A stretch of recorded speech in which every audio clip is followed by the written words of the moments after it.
Alright, ladies and gentlemen, I am here on the show, and I'm here to talk about. So I'm here to do my final recap tonight, final video. I'm here to recap the Minnesota Timberwolves beating the San Antonio Spurs. 125-112 reaction, really best NBA game for the night. And I'll probably do a mini NFL recap to end this video, so do a mini NFL recap at the end, but let's talk about this game here. Minnesota beats San Antonio 125-112, and how about that? The fourth quarter, Minnesota showed up. Minnesota!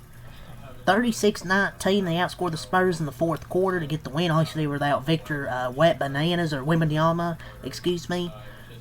Just Spurs faltered in that fourth quarter, man. Timberwolves made it back-to-back victories, a very strong fourth quarter. They took a double-digit lead on Saturday against the Celtics, had to hang on for dear life at the finish line. They took a double-digit lead against the Spurs, and they were able to hang on for a change. Obviously, they were without Victor Wembanyama. The Wolves went small ball with Rudy on the bench most of the fourth quarter, and their offense just hummed in this game.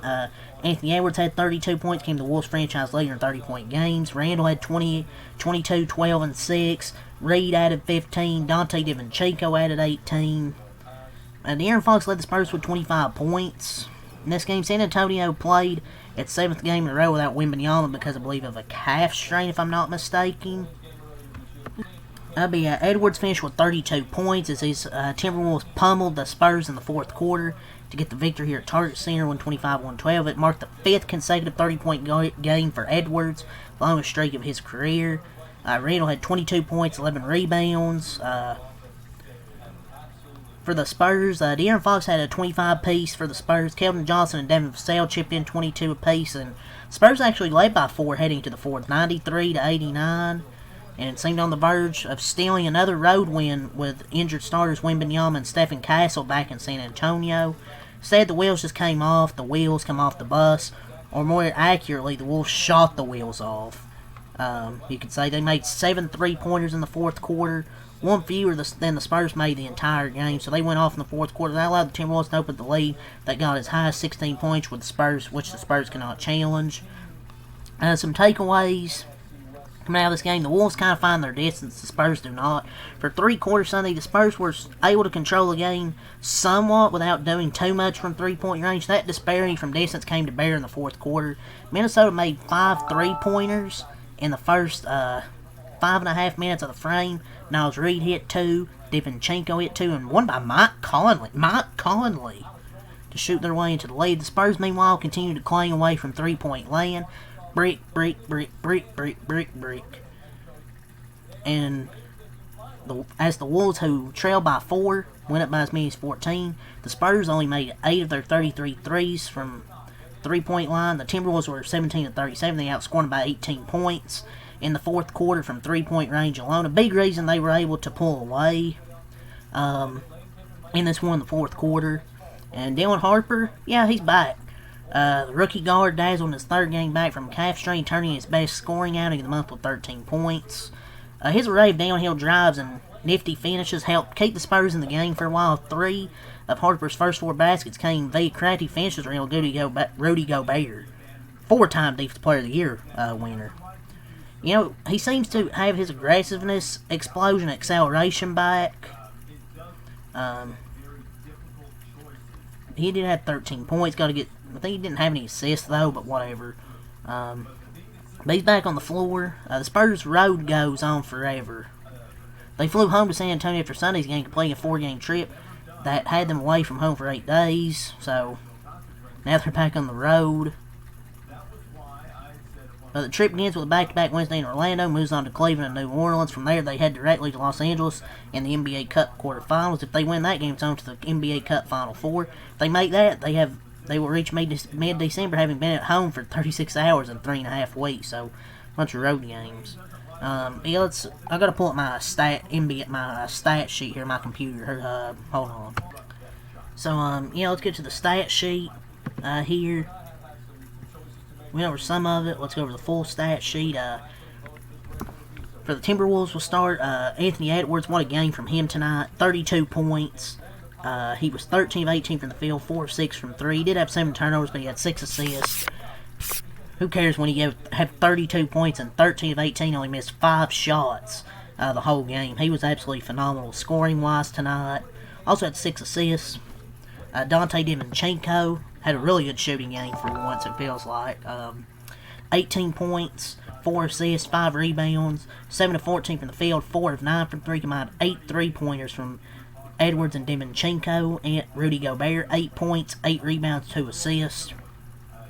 Jay McDaniels, they got whoever they got, but we got Jay McDaniels, 13 points, 3 assists, 4 rebounds, 6 of 13 from the field, 1 of 4 from 3. Julius Randle, 22 points, 12 assists, 6 rebounds, 9 of 15, 2 of 5 from 3. Naz Reid was pretty good off the bench, 15 points, 3 assists, 5 rebounds, 2 steals, 6 of 11, 3 of 7 from 3. Jalen Clark, 8 points, 2 of 2 from the field, 2 of 2 from 3, 2 of 2 from the line. Perfect night from Jalen Clark off the bench. Terrence Shannon had 4 points. Mike Conley, 5 points, 4 assists, 3 rebounds, and hit a 3. Also, he went 2 for 4. How about that? Rob Dillingham, he ran about 8 minutes of cardio. Johnny Juzang ran 1 minute of cardio, and Bones Holland ran about also 1 minute of cardio. So for Minnesota, they improved to a 12-8 record. They had 32 in the first quarter, 29 in the second quarter, 28 in the third quarter, and a huge fourth quarter, 36 points to lead them to the victory, really using that three-point line to their advantage while the Spurs were clanking away. Let's go to their stat sheet, individual. The main guys tonight were Fox, Vassell, and Johnson. Vassell couldn't hit a 3 to save his life, though, however. Dylan Harper had 17 points, I believe. So it was really those 4 guys that kind of kept him in this ball game. Fox, 25 points, 10 of 15 from the field, 2 of 4 from 3, 3 of 3 from the line, had 4 assists, 2 rebounds. Vassell, 22 points, 3 assists, 2 steals, 10 of 20 from the field, but 1 of 9 from 3. Pretty much almost all of his misses were from 3. He just couldn't shoot it tonight, just like really most of his team. Julian Champagnie, 5 points, 1 of 6 from the field and 3. Harrison Barnes, 5 points, 2 of 9 from the field, 1 of 4 from 3. So, Cornette, 6 points, 3 assists, 4 rebounds, 2 steals, 2 turnovers, and a block. But yeah, they just couldn't shoot the 3 tonight at all. You pretty much got nothing from Champagnie and Barnes. Kelly Olynyk, 7 points, 5 rebounds, 3 of 4 from the field, 1 of 2 from 3. Landy Waters ran about 8 minutes of cardio. Calen Johnson, 22 points, 8 rebounds, 2 assists, 2 steals, 8 of 13, 2 of 4 from 3, 4 of 5 from the line. So, Calen Johnson played pretty damn good off the bench, I thought. You had 3 20-point scorers, but nobody else really did shit. And, well, besides him, those 3 and Dylan Harper, 17 points, 8 of 12 from the field. So, great scoring game from Dylan Harper, probably his best game. Carter Bryant ran about 15 minutes of cardio. Bismack Biyombo ran about 2 minutes of cardio. David Jones Garcia ran about also 2 minutes of cardio. And Jeremy Sohan, he played 12 minutes, had 2 points. He doesn't really play much for this team, honestly. But Spurs, they dropped to 13-6. They had 37 in the first quarter, 25 in the second quarter, 31 third quarter, and 19 in the fourth quarter. Let's go over the team stats. Then I'll wrap it up and be done for the night. Really busy the last 3 days, man. Friday, Saturday, Sunday, with videos, man. Been busy. Tired me out.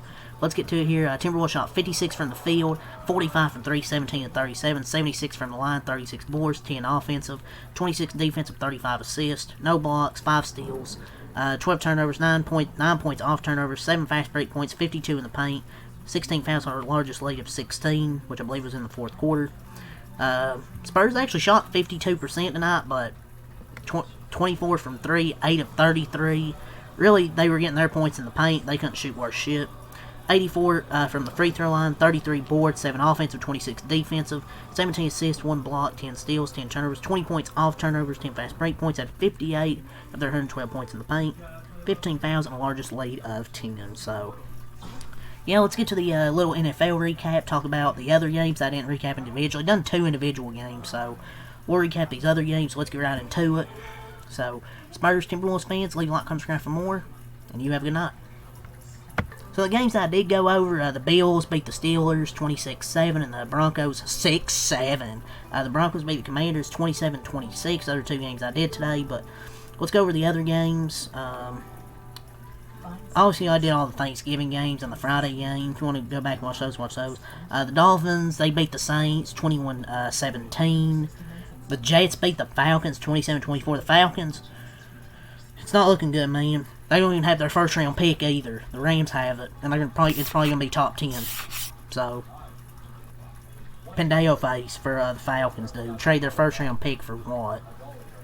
James Pierce. I mean, he's good, but still, you're trading your next year first. Oh my lord.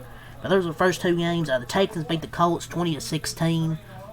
The Colts, man, they're throwing their playoff chances away. The division's now tied with Jacksonville. They have a big game next week against Jacksonville. We'll be recapping some pretty good NFL games next week.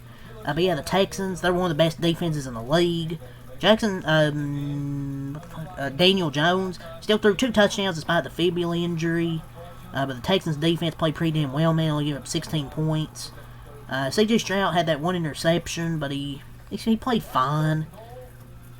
In his first game back after, I think, like 3 weeks. So I thought he played fine. Nick Chubb and Nico Collins had rushing touchdowns. Daniel Jones, I just feel like the injuries kind of hurt him a little bit. You know, that fibula. He went 14-27, 201, 2 touchdowns. He had 2 touchdowns, but Texans defense is legit, man. And they play the Chiefs next week. That's going to be a huge game. Like, the Texans can be a dangerous team if their offense can play just a bit better, because their defense is playing a really good level of football. But their offense just needs to play a bit better. But they can be a contender, man. This division's so close. The Colts and Jaguars tied. You have the Texans right there. Give credit to the Texans, man. They started the season like shit. Now they're in this division race. Really good game here. I would say probably the 3rd best game of the day. The Browns do typical Brown shit. They lose 26-8 to the 49ers. Jaguars beat the Titans 25-3.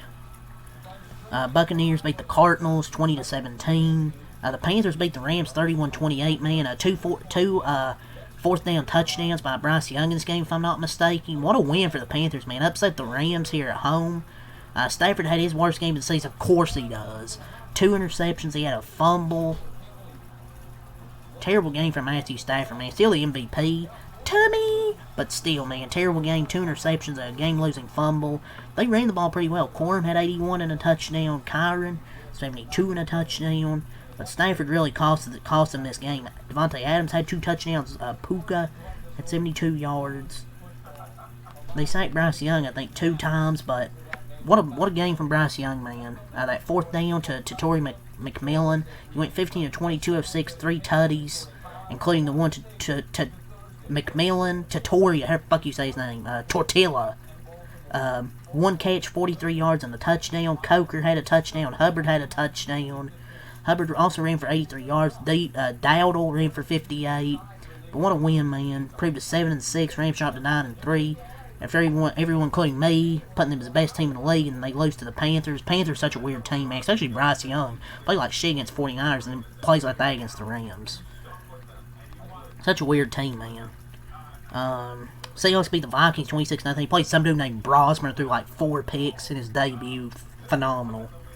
Chargers beat the Raiders 31-14. Who cares? But yeah, that's really all the games that to talk about. Monday, I'll be your Patriots-Giants, doing that recap to end Week 13. Jackson Dart's playing, so hopefully it's a good game. But yeah, all to say here, leave a like, subscribe for more. Peace, have a good night.